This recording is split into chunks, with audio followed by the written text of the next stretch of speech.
تخلیق آدم علیہ السلام۔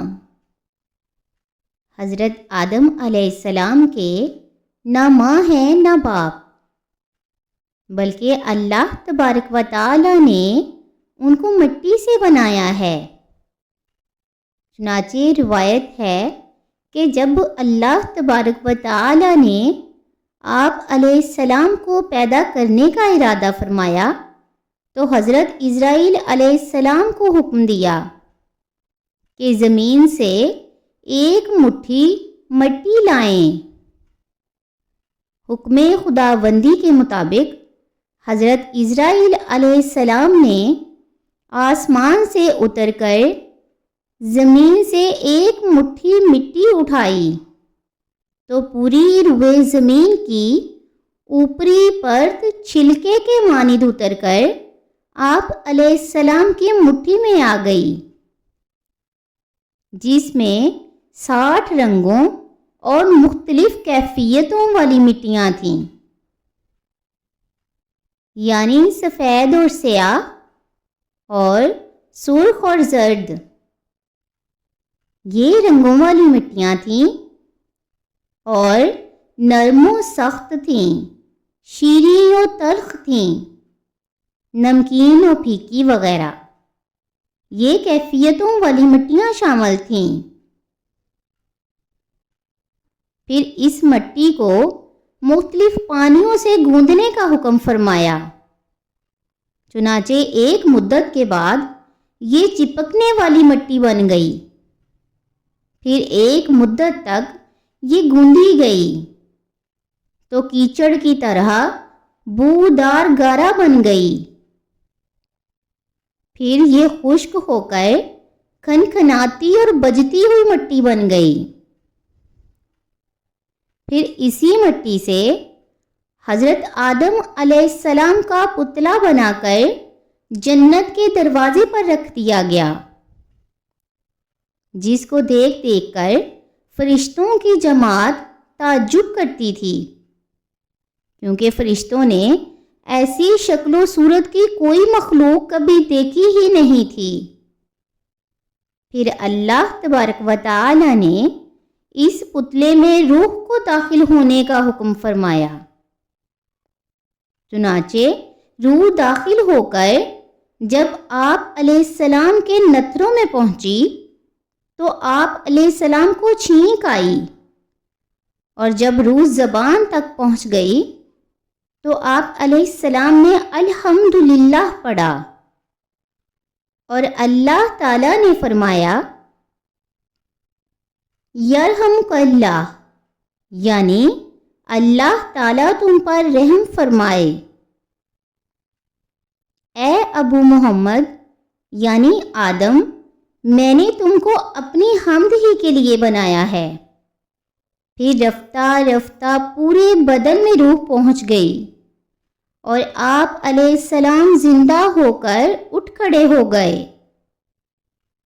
ترمذی اور ابو داؤد میں یہ حدیث ہے کہ حضرت آدم علیہ السلام کا پتلا جس مٹی سے بنایا گیا، چونکہ وہ مختلف رنگوں اور مختلف کیفیتوں کی مٹیوں کا مجموعہ تھی،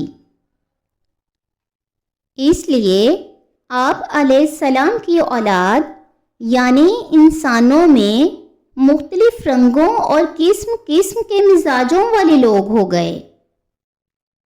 حضرت آدم علیہ السلام کی کنیت ابو محمد یا ابو البشر اور آپ علیہ السلام کا لقب خلیفۃ اللہ ہے، اور آپ علیہ السلام سب سے پہلے اللہ تبارک و تعالی کے نبی ہیں۔ آپ علیہ السلام نے 960 برس کی عمر پائی، اور بوقت وفات آپ علیہ السلام کی اولاد کی تعداد 1,00,000 ہو چکی تھی، جنہوں نے طرح طرح کی صنعتوں اور عمارتوں سے زمین کو آباد کیا۔ قرآن مجید میں بار بار اس مضمون کا بیان کیا گیا ہے کہ حضرت آدم علیہ السلام کی تخلیق مٹی سے ہوئی، چنانچہ سورہ آل عمران میں ارشاد فرمایا، ترجمہ: بے شک عیسیٰ علیہ السلام کا حال آدم علیہ السلام کی طرح ہے کہ انہیں مٹی سے بنایا، پھر فرما دیا کہ ہو جاؤ، تو وہ فوراً ہو گیا۔ دوسری آیت میں اس طرح فرمایا کہ بے شک ہم نے انسانوں کو چپکتی مٹی سے بنایا۔ سورہ صافات رکوع نمبر 1۔ پھر یہ بھی فرمایا، اور بے شک ہم نے انسان کو بجتی ہوئی مٹی سے بنایا، جو اصل میں ایک سیاہ بودار گارا تھی۔ حضرت حوا: جب حضرت آدم علیہ السلام کو اللہ تبارک و تعالی نے بہشت میں رہنے کا حکم دیا تو آپ علیہ السلام جنت میں تنہائی کی وجہ سے کچھ ملول ہو گئے، تو اللہ تبارک و تعالی نے آپ علیہ السلام پر نیند کا غلبہ فرما دیا اور آپ گہری نیند سو گئے۔ تو نیند ہی کی حالت میں آپ علیہ السلام کی بائیں سب سے چھوٹی پسلی کو اللہ تعالیٰ نے آپ علیہ السلام کے بدن سے جدا کر دیا اور اس ہڈی کی جگہ گوشت پیدا فرما دیا۔ پھر اسی پسلی کی ہڈی سے حضرت حوا کو پیدا فرمایا۔ اسی لیے ہر مرد کے دائیں طرف 18 پسلیاں ہیں اور بائیں طرف ایک کم یعنی 17 پسلیاں ہیں۔ پسلی کے جدا ہونے سے حضرت آدم علیہ السلام کو کوئی تکلیف نہیں ہوئی، بلکہ آپ علیہ السلام کو احساس بھی نہیں ہوا کہ میری ایک پسلی جدا ہو گئی ہے۔ جب آپ نیند سے بیدار ہوئے تو یہ دیکھ کر حیران رہ گئے کہ ایک نہایت ہی خوبصورت اور حسین و جمیل عورت آپ علیہ السلام کے پاس بیٹھی ہوئی ہے۔ آپ علیہ السلام نے ان سے فرمایا کہ تم کون ہو اور کس لیے یہاں آئی ہو؟ تو حضرت حوا نے جواب دیا کہ میں آپ کی بیوی ہوں اور اللہ تعالیٰ نے مجھے اس لیے پیدا فرمایا ہے تاکہ آپ کو مجھ سے انس اور سکون قلب حاصل ہو اور مجھے آپ سے انسیت اور تسکین ملے اور ہم دونوں ایک دوسرے سے مل کر خوش رہیں اور پیار و محبت کے ساتھ زندگی بسر کریں اور اللہ تعالیٰ کی نعمتوں کا شکریہ ادا کرتے رہیں۔ قرآن مجید میں چند مقامات پر اللہ تبارک و تعالی نے حضرت حوا کے بارے میں ارشاد فرمایا، مثلاً ترجمہ: اور حضرت آدم سے ان کی بیوی کو پیدا فرمایا اور ان دونوں سے بہت سے مردوں اور عورتوں کو پیدا فرمایا۔ درس ہدایت: حضرت آدم و حضرت حوا علیہ السلام کی تخلیق کا یہ واقعہ مضامین قرآن مجید کے ان عجائبات میں سے ہے جس کے دامن میں بڑی بڑی عبرتوں اور نصیحتوں کے کوہرے آبدار کے انبار پوشیدہ ہیں، جن میں سے چند یہ ہیں۔ اللہ تبارک و تعالی نے حضرت آدم علیہ السلام کو مٹی سے بنایا اور حضرت حوا کو حضرت آدم علیہ السلام ہی کی پسلی سے پیدا فرمایا۔ قرآن کے اس بیان سے یہ حقیقت عیاں ہوتی ہے کہ اللہ تبارک و تعالی نے انسانوں کو 4 طریقوں سے پیدا فرمایا ہے۔ نمبر 1، مرد اور عورت دونوں کے ملاپ سے، جیسا کہ عام طور پر انسانوں کی پیدائش ہوتی ہے۔ چنانچہ قرآن مجید میں صاف صاف اعلان ہے، یعنی ہم نے انسان کو مرد و عورت کے ملے جلے نطفہ سے پیدا فرمایا ہے۔ نمبر 2، یہ کہ تنہا مرد سے ایک انسان پیدا ہوا اور وہ حضرت حوا ہیں کہ اللہ تعالیٰ نے ان کو حضرت آدم علیہ السلام کی بائیں پسلی سے پیدا فرما دیا۔ نمبر 3، یہ کہ تنہا ایک عورت سے ایک انسان پیدا ہوئے اور وہ حضرت عیسیٰ علیہ السلام ہیں، جو کہ پاک دامن کنواری بی بی مریم کے شکم سے بغیر باپ کے پیدا ہوئے۔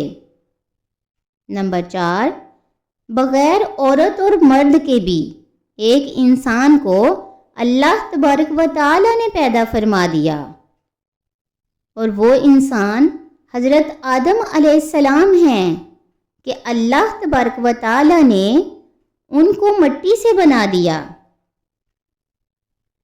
ان واقعات سے مندرجہ ذیل اسباق کی طرف رہنمائی ہوتی ہے۔ نمبر 1، اللہ تبارک و تعالیٰ ایسا قادر و قیوم اور خلاق ہے کہ انسانوں کو کسی خاص ایک ہی طریقے سے پیدا فرمانے کا پابند نہیں ہے، بلکہ وہ ایسی عظیم قدرت والا ہے کہ وہ جس طرح چاہے انسانوں کو پیدا فرما دے۔ چنانچہ مذکورہ والا 4 طریقوں سے اس نے انسانوں کو پیدا فرما دیا، جو اس کی قدرت و حکمت اور اس کی عظیم الشان خلاقیت کا نشان اعظم ہے۔ سبحان اللہ، اللہ تبارک و تعالیٰ کی شان، خالقیت کی عظمت کا کیا کہنا، جس خلاق عالم نے عرش و کرسی اور لوح و قلم اور زمین و آسمان کو کن فرما کر موجود فرما دیا۔ اس کی قدرت کاملہ اور حکمت بالغہ کے حضور خلقت انسانی کی بھلا حقیقت و حیثیت ہی کیا ہے، لیکن اس میں کوئی شک نہیں کہ تخلیق انسان اس قادر مطلق کا وہ تخلیقی شاہکار ہے کہ کائنات عالم میں اس کی کوئی مثال نہیں، کیونکہ وجود انسان عالم خلق کی تمام مخلوقات کے نمونوں کا ایک جامع مرقع ہے۔ اللہ اکبر۔ نمبر 2، ممکن تھا کہ کوئی مرد یہ خیال کرتا کہ اگر ہم مردوں کی جماعت نہ ہوتی تو تنہا عورتوں سے کوئی انسان پیدا نہیں ہو سکتا تھا۔ اسی طرح ممکن تھا کہ عورتوں کو یہ گمان ہوتا کہ اگر ہم عورتیں نہ ہوتیں تو تنہا مردوں سے کوئی انسان پیدا نہ ہوتا۔ اسی طرح ممکن تھا کہ عورت و مرد دونوں مل کر یہ ناز کرتے کہ اگر ہم مردوں اور عورتوں کا وجود نہ ہوتا تو کوئی انسان پیدا ہو ہی نہیں سکتا تھا۔ تو اللہ تبارک و تعالیٰ نے 4 طریقوں سے انسانوں کو پیدا فرما کر عورتوں اور مردوں دونوں کا منہ ہی بند کر دیا کہ دیکھ لو، ہم ایسے قادر و قیوم ہیں کہ حضرت حوا کو تنہا مرد یعنی حضرت آدم علیہ السلام کی پسلی سے پیدا فرما دیا۔ لہٰذا اے عورتوں، تم یہ گمان مت رکھو کہ اگر عورتیں نہ ہوتی تو کوئی انسان پیدا نہ ہوتا۔ اسی طرح حضرت عیسیٰ علیہ السلام کو تنہا عورت کے شکم سے بغیر مرد کے پیدا فرما کر مردوں کو تنبیہ فرما دی کہ اے مردو، تم یہ ناز نہ کرو کہ اگر تم نہ ہوتے تو انسانوں کی پیدائش نہیں ہو سکتی تھی۔ دیکھ لو، ہم نے حضرت عیسیٰ علیہ السلام کو تنہا عورت کے شکم سے بغیر مرد کے پیدا فرما دیا، اور حضرت آدم علیہ السلام کو بغیر مرد و عورت کے مٹی سے پیدا فرما کر عورتوں اور مردوں دونوں کو ہی چپ کروا دیا کہ اے عورتوں اور مردوں، تم کبھی بھی اپنے دل میں خیال نہ لانا کہ اگر ہم دونوں نہ ہوتے تو انسانوں کی جماعت پیدا نہیں ہو سکتی تھی۔ تو دیکھ لو، حضرت آدم علیہ السلام کے نہ ہی باپ ہیں اور نہ ماں، بلکہ ہم نے ان کو مٹی سے پیدا فرما دیا۔ سبحان اللہ۔ سچ فرمایا ہے اللہ تبارک و تعالی نے، اللہ خالق کل شیء وہو الواحد القہار، یعنی اللہ تعالی ہر چیز کا پیدا فرمانے والا ہے، اور وہ ایک ہے جو بہت ہی غلبے والا ہے۔ وہ جس کو چاہے اور جیسے چاہے اور جب چاہے پیدا فرما دیتا ہے۔ اس کے افعال، اس کی قدرت کسی اسباب و علل اور کسی خاص طور طریقوں کی بندشوں کے محتاج نہیں ہے۔ وہ جو چاہتا ہے کرتا ہے۔ اس کی شان تو یہ ہے، یعنی جس چیز اور جس کام کا وہ ارادہ فرماتا ہے اس کو کر ڈالتا ہے۔ نہ کوئی اس کی مشیت و ارادہ میں دخل انداز ہو سکتا ہے، نہ کسی کو اس کے کسی کام میں چون و چرا کی مجال ہو سکتی ہے۔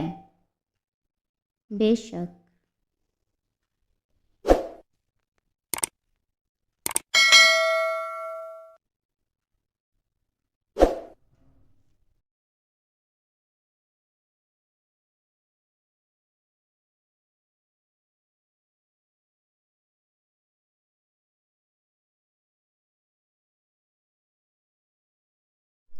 ویڈیو کو پورا واچ کیا کریں اور میرے چینل کو لائک اور سبسکرائب کرنا نہ بھولیں۔ جزاک اللہ۔